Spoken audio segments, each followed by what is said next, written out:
Assalamualaikum warahmatullahi taala wabarakatuh. Perkenalkan, nama saya Nur Muhammad Ian Bima Singgi, NIM 202140213. Di sini saya akan menyelesaikan tugas komputasi numerik terkait tentang belajar oktav. Di sini kita langsung saja kepada oktav sebagai kalkulator. Maksudnya apa? Maksudnya oktav itu cara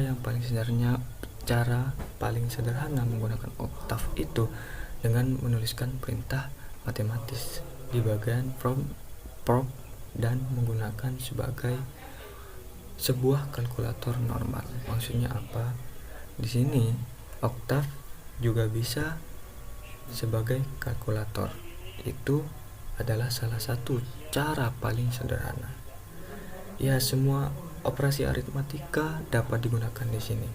Ya, sebagai contoh saja, di sini saya menggunakan aritmatika penjumlahan, yaitu di mana A sama dengan 5, B sama dengan 10. Nah, operasi aritmatikanya di sini baru kita tuliskan di C sama dengan A ditambah B. Maka hasilnya nantinya akan menjadi 15. Lanjut kepada cara membuat folder dan script pada oktav.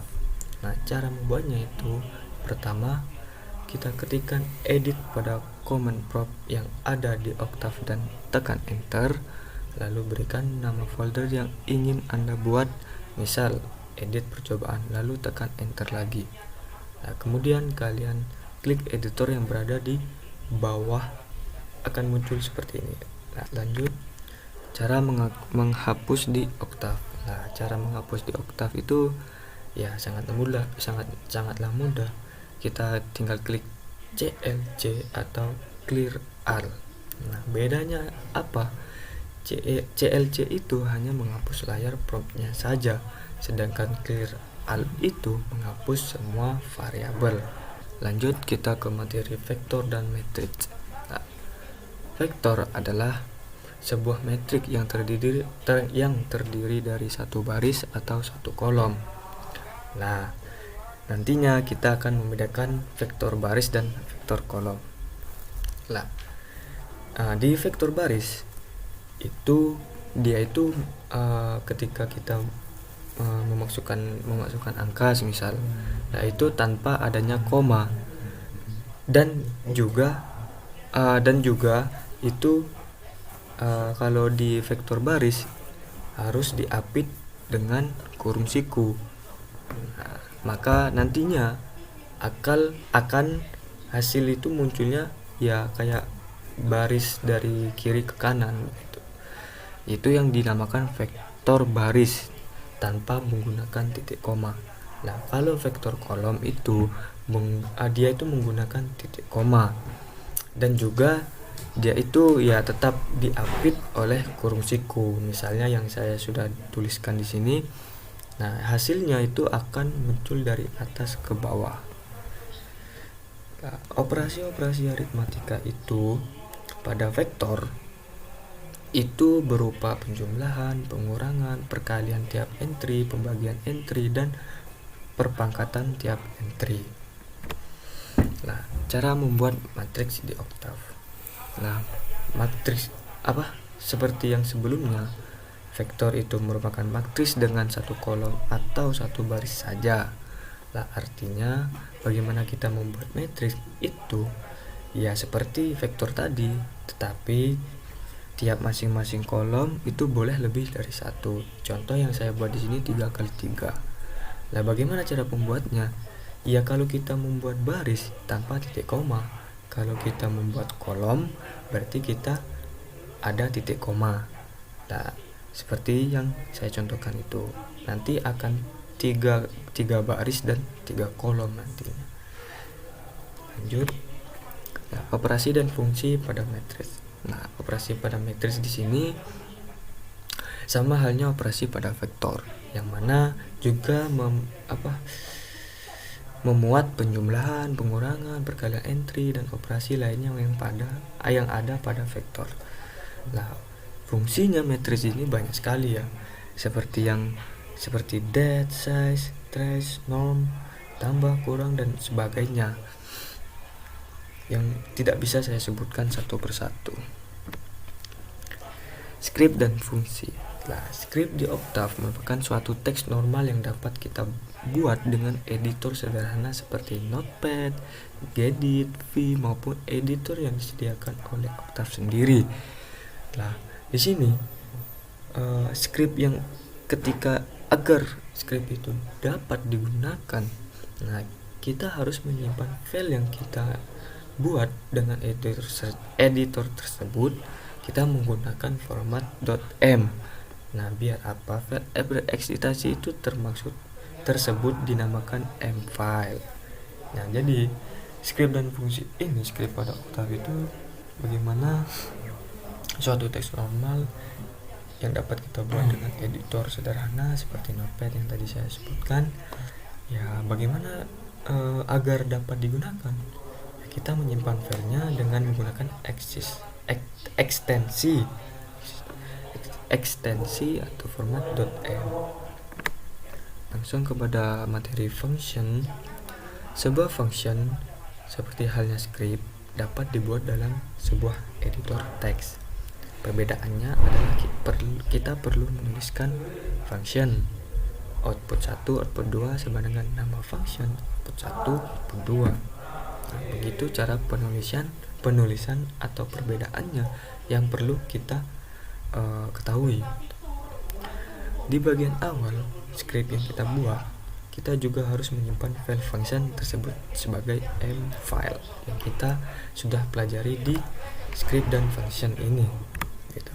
Nah, nama file dari function yang kita buat harus sama dengan nama fungsi yang kita tuliskan di awal function yang kita buat. Nah, bagian output 1, output 2 merupakan output dari function. Banyaknya output bergantung keinginan kita. Identik dengan output input 1, input 2 juga sesuai inputan yang kita butuhkan. Nah, jadi di function ini terserah kita bagaimana kita menginputkan atau mengoutputkan seberapa banyak yang kita mau gitu. Ya, tadi mungkin ada kesalahannya di penulisan itu function output 1, output 2, nama function input 1, input 2. Lah, pernyataan kontrol. Nah, pernyataan kontrol merupakan pernyataan-pernyataan yang dapat digunakan untuk menyatakan kondisi, perulangan, maupun suatu case. Nah, pernyataan kontrol di Octave itu ada 4. Ada if, ada switch, for, dan while. Jadi if itu digunakan untuk melakukan perjabangan yang tidak tergolong banyak, jadi kita bisa menggunakan if. Nah, untuk lebih jelasnya kita ke contoh kasus di bawah. Nah, jadi if ini yaitu bisa dikatakan percabangan, yaitu ya tidak tergolong banyak lah. Nah, seperti contoh kasus yang saya buat ini, yaitu menentukan bilangan ganjil dan genap. Nah, jadi jika kita memasukkan angka yang sisa bagi 2 hasilnya 0, maka outputnya adalah bilangan ini genap. Nah, jika angka yang kita masukkan sisa bagi 2 hasilnya bukan 0, atau sisanya 1, atau sisanya 2, atau sisanya 3 begitu, maka outputnya adalah bilangan ini ganjil. Nah, bagaimana penulisannya? Ya, seperti contohnya gini aja. Saya jalankan. Nah, dan ini masukkan bilangan. Semisal kita mau masukkan 10. Nah, bahkan muncul adalah bilangan ini genap. Kenapa? Ya, memang bilangan genap itu akan habis dibagi 2 gitu. Bilangan ganjil yang nggak habis kalau dibagi 2 gitu. Masih ada sisa gitu. Contoh semisal kita lagi buat angka 5, nah akan muncul bilangan ini ganjil. Nah, seperti itu kira-kira. Setelah kita membahas if, sekarang switch. Nah, switch di sini digunakan untuk membutuhkan percabangan yang lebih banyak lagi. Nah, Di sini saya mengambil contoh kita menginputkan kode hari. Outputnya gimana? Di sini misal kita menginputkan kode hari 1. Ya, kode hari 1. Nah, outputnya akan muncul hari Senin. Karena apa? Karena di sini kode inputkan C1 itu outputnya adalah Senin. Di kode hari 2 CS2. Nah, CS2 ini outputnya hari Selasa. Begitu juga seterusnya sampai CS7, yaitu outputnya adalah Minggu. Nah, di order phase ini, di order phase berarti selain angka atau C1 sampai 7, nah itu outputnya adalah kode tidak valid. Karena apa? Karena hari itu ada 7. Itulah kira-kira. Oke, lanjut kepada for. For itu digunakan apabila batas awal dan batas akhir sudah ditentukan. Maksudnya apa? Kalau yang saya pahami for ini adalah perulangan dari bilangan awal dan bilangan akhir. Nah, bilangan awalnya di sini saya tuliskan angka 1. Nah, bilangan akhirnya angka 10. Nah, begitu nanti akan muncul adalah bilangan yang akan sampai kepada batas akhir. Nah, itu adalah sekilas penugasan ketika bilangan awal itu ditambah terus sampai menuju ke bilangan akhir. Nah, begitu. Itu di for ya. Nah, lanjut ke materi sistem persamaan linear. Metode numerik membantu kita menyelesaikan beberapa permasalahan matematis. Nah, salah satunya itu di sistem persamaan linear. Nah, dalam penyelesaiannya itu ya bagaimana secara numerik itu sendiri. Adapun metode-metodenya itu ada 2, metode eliminasi dan metode substitusi. Metode eliminasi ini adalah penyelesaian dengan cara menghilangkan salah satu variabel. Gimana langkah-langkahnya? Nah, langkah-langkahnya itu pertama, kita harus memperhatikan koefisien X atau Y-nya. Nah, di sini ada kemungkinan ya. Nah, kemungkinan jika koefisiennya sama, maka lakukanlah operasi pengurangan untuk tanda yang sama, operasi penjumlahan untuk tanda yang berbeda. Nah, jika koefisiennya berbeda, itu samakan koefisiennya dengan cara mengalihkannya. Nah, persamaan dengan konstanta yang sesuai itu lakukan seperti langkah A, yaitu jika koefisiennya sama maka operasi pengurangan tandanya itu di tanda yang sama, operasi penjumlahan itu di tanda yang berbeda, untuk tanda yang berbeda. Nah, yang kedua, langkah-langkah kedua itu lakukan kembali langkah pertama untuk mengeliminasi variabel lainnya. Nah, di metode substitusi artinya itu mengganti. Nah, langkah-langkahnya itu bagaimana? Yang pertama itu menyatakan salah satu variabel yang memuat variabel lain dari salah satu persamaan itu sendiri. Nah, yang kedua substitusikan hasil dari langkah pertama ke persamaan lainnya. Demikian penjelasan materi belajar oktav sampai kepada materi sistem persamaan linear. Nah, oke, lanjut kepada kasus yang saya angkat di oktav untuk tugas selanjutnya. Yang akan saya buat di sini yaitu bagaimana menggabungkan antara for dan if.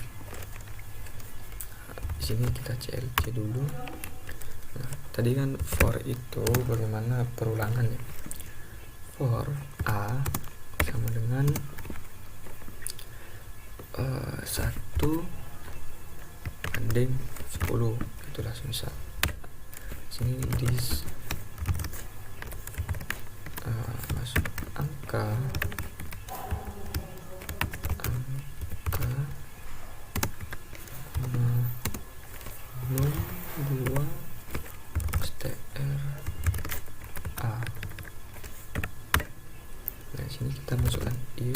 jika di sini permasalahannya itu kita mengurutkan angka atau mengulang angka dari bilangan 1 ke 10.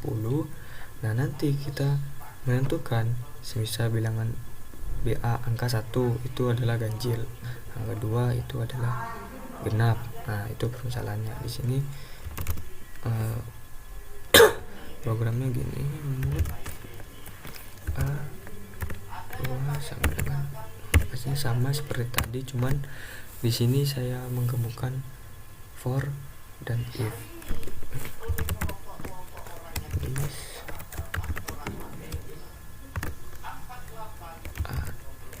adalah bilangan genap, else this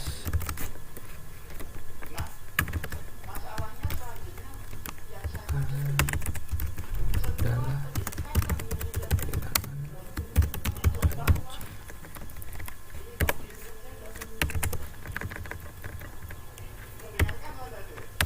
Dengan berupa and if ya, baru di sini and for. Nah, akan muncul seperti ini. Jadi kalau yang tadi itu kita masih memasukkan bilangan dan outputnya adalah sesuai bilangannya, semisal bilangannya itu habis dibagi 2 muncul genap. Jika sisa itu akan outputnya itu adalah bilangan ganjil. Nah, di sini for itu adalah perulangan yang mana dari bilangan 1 sampai 10. Nah, di sini this angka yang nantinya akan outputnya adalah angka 1, yaitu di sini A-nya kita panggil. Nah, nantinya di sini diproses kembali di percabangan ini atau if ini. Nah, jika A-nya itu dibagi 2 habis, berarti akan muncul bilangan in A adalah bilangan genap. Nah, jika bukan, itu adalah bilangan ganjil. Nah, sama seperti ini angka 1. Nah, diproses lagi di percabangan ini. Nah, 1 dibagi 2 apakah habis? Kan tentu tidak. Nah, makanya itu muncul adalah bilangan ganjil. Kemudian angka 2 diproses. Nah, angka 2 itu dibagi 2 habis. Nah, muncullah adalah bilangan genap. Begitu seterusnya sampai 10. Nah, begitulah kasus yang saya angkat di Oktav ini. Semoga bermanfaat buat kalian semua. Kurang lebihnya mohon maaf. Assalamualaikum warahmatullahi taala wabarakatuh.